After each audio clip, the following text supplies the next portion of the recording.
Bonjour à tous, c'est avec ces quelques notes en musique que je vous retrouve pour un nouvel épisode dans Tête à Tête.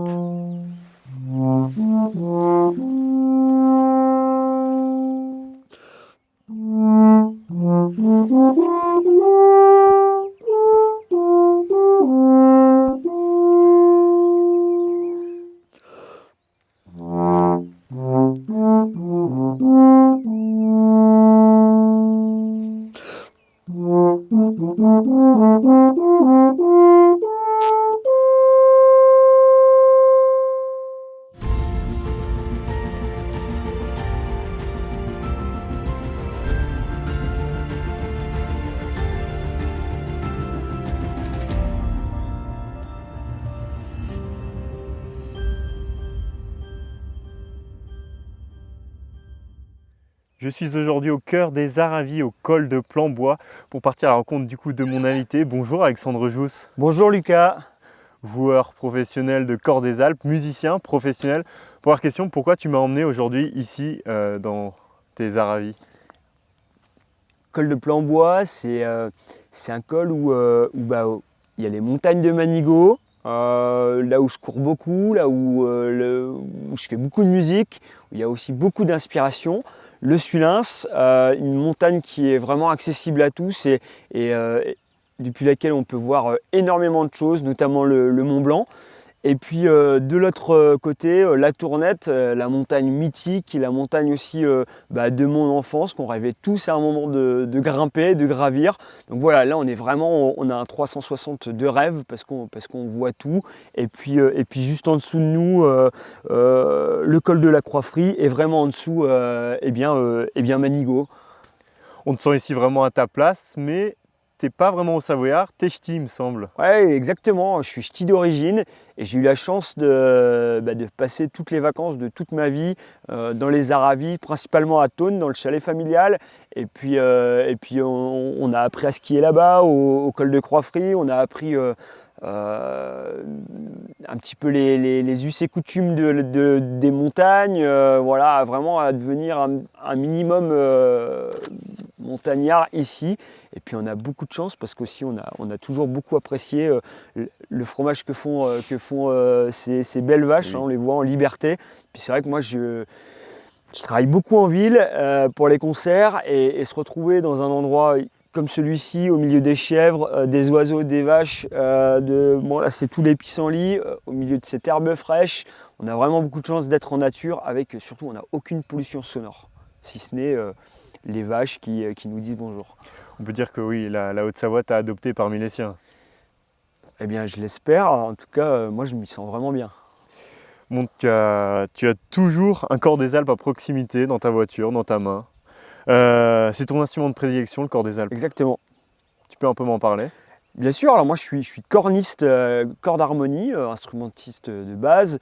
J'ai même commencé mes études musicales par la percussion. Et puis au fil du temps, quand je jouais sur le balcon, je travaillais mon corps comme un étudiant, même musicien professionnel normal. Et les gens de l'autre côté de la vallée m'entendaient quand le vent était favorable.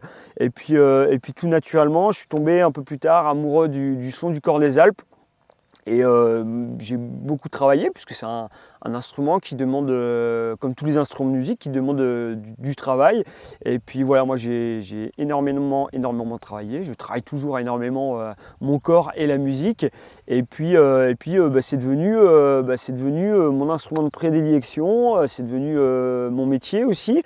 Et puis c'est toujours ma passion puisque j'aime en jouer pour le public, j'aime en jouer en pleine nature, j'aime en jouer un peu partout. Ton ambition, c'est d'ailleurs de dépoussiérer le Cor des Alpes avec des notes plutôt jazz, pop, même reggae. Comment on en vient à moderniser comme ça le Cor des Alpes traditionnel? J'ai pas vraiment eu d'ambition de dépoussiérer le Cor des Alpes. En tout cas, ce que moi j'avais envie de faire, c'était de jouer ma musique et de jouer mes compositions. Et Et ma musique, mes compositions et mon ressenti sont autant sur de la musique traditionnelle, que je suis toujours actuellement un compositeur de musique traditionnelle et j'en joue toujours.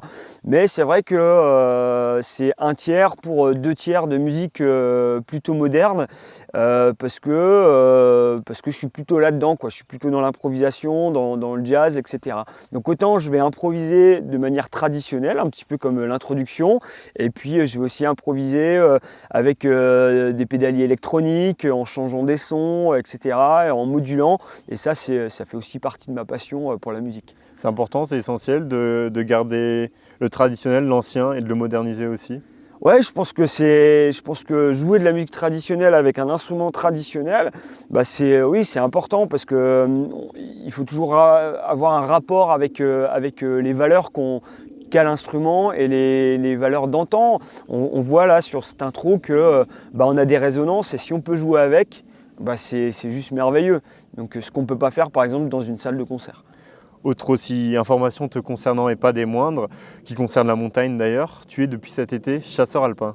Oui, je suis le nouveau chef de la fanfare des chasseurs alpins d'Annecy. Donc tu es à la fois chasseur alpin et en même temps tu diriges un orchestre, une harmonie militaire. En quoi ça consiste? Alors on a la fanfare du 27e bataillon de chasseurs alpins, donc c'est une fanfare militaire. On est une vingtaine de musiciens. Celui qui bouge les bras devant, bah, c'est moi, qui coordonne un petit peu tous ces musiciens et la musique et également les missions de représentation. Et voilà, c'est un métier passionnant que je fais depuis cet été. Je fais bien sûr toujours du Corps des Alpes. Il y a également des formations trio et quatuor de Corps des Alpes au sein des chasseurs alpins. Donc c'est assez passionnant. Et puis on part aussi faire des représentations en montagne. On part faire des stages en montagne, donc la montagne qui est ma passion. Donc en fait tout est réuni pour que je m'y sente bien. C'est un peu le job de rêve quand on aime la montagne et la musique. C'est pas mal.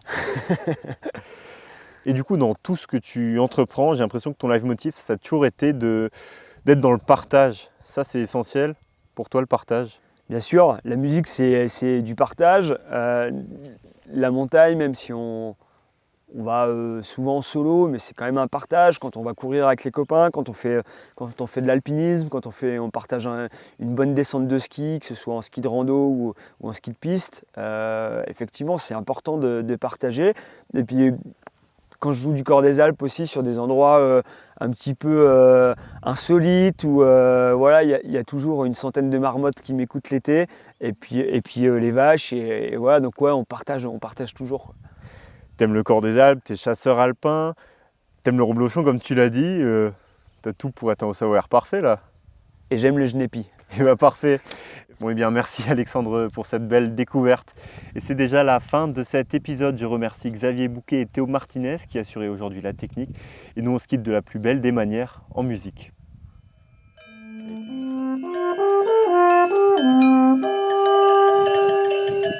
Thank you.